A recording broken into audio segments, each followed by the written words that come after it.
Bringing you ideal content for your spiritual and relational work is our mandate. So, dear one, subscribe to this channel and like this message for us. You are a blessing having watched this. Look at Luke 24, verse number 47.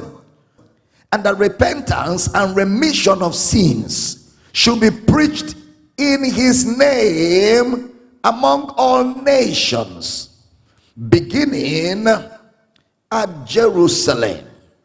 That word repentance is critical. That word repentance, and that repentance and remission of sins. That is repentance, which is remission of sins, which means the word remission of sins is capulative of the word repentance. Now that verse 46, was it a verse for remission of sins? Yes. Now then verse 25 to 27, was it a text for remission of sins? Ought not Christ to have suffered these things and to enter into his glory? And beginning at Moses, was it for remission of sins? Yes. So the word repentance should be what? Now hold on. We used to think repentance means change your ways, but change your ways is not repentance. He has changed his dressing style, or she has changed her hairstyle, but that is not repentance. The word repentance is the word meta. Meta. The word meta, M-E-T-A, means to turn around or to shift. Then the word neo, N-E-O-A, neo, metaneo, is the word we just saw in verse 45. The word thinking, neo, the word thinking. N-E-O-A, neo, okay, is the word thinking.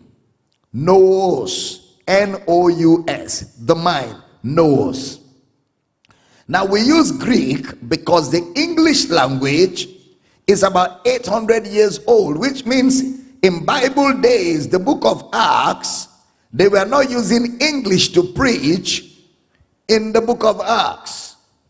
They were not using English to preach in the book of Acts, because English was just one of the translations that emerged the last 1,000 years.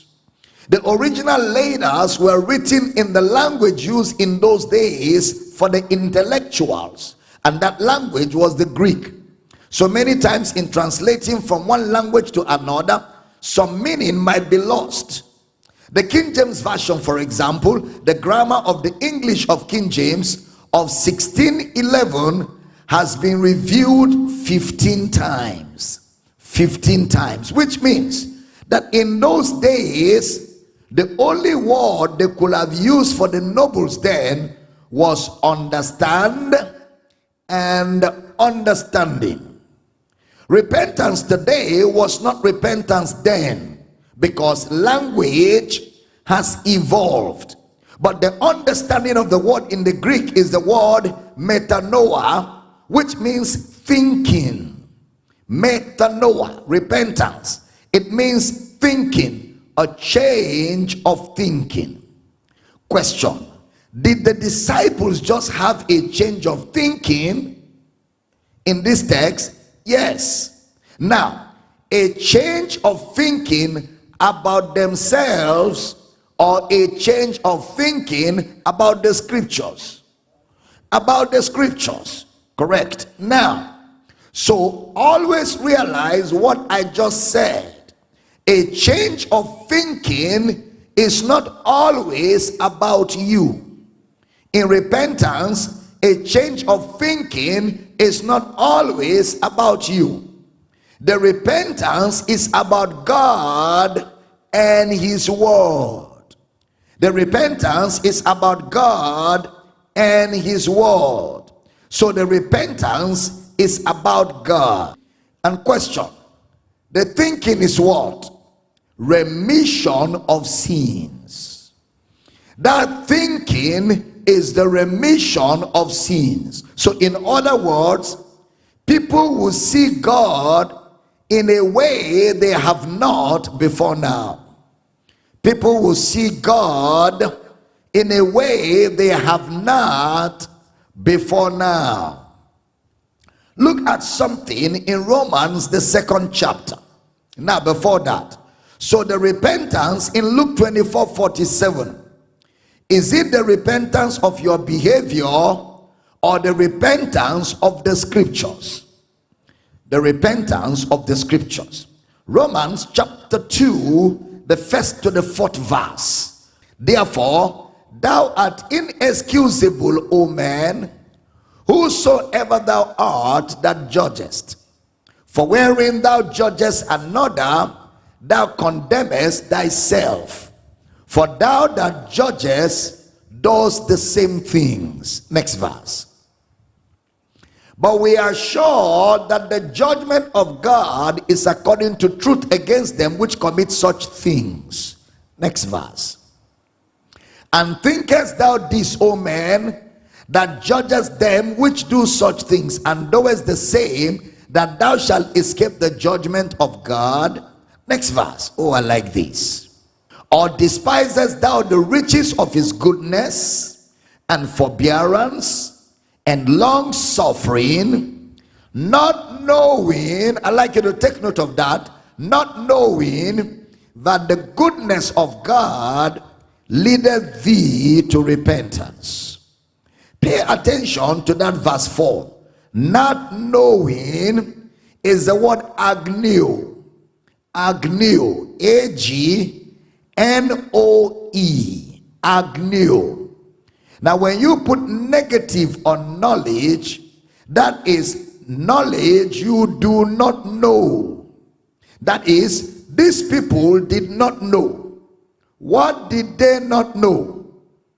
They did not know that the kindness of God leads to repentance. What is repentance again?